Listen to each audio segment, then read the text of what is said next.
Marina Summers, the Philippines! So what's up mga kaasim?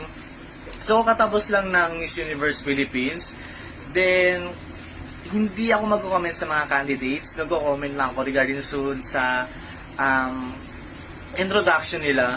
Nakita niyo naman nandun si Marina Summer, tapos nandun din si Michelle D. Si Michelle D as in konti lang yung eksena niya doon, tapos si Marina Summer halos siya yung center ng ng event. Tapos nag-perform, nagpakilala. Gusto ko yung line niya nung Marina Summer tapos the Philippines. Oh my God, tapos si Marina, dapat si Michelle din gumanap nun. Sobrang haba ng exposure ni Marina Summer, pero parang hindi naman sa hindi ako natuwa, pero mas hindi ako natuwa sa side ni Michelle D kasi mas deserve ni Michelle D yun para sa akin. Mas gusto ko si Michelle D mismo yung nandun sa gitna. Ang haba ng exposure niya, tapos si Michelle D parang naging extra lang dun.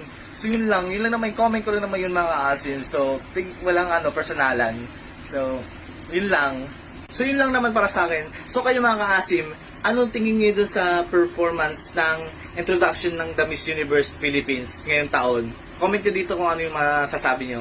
Thank you!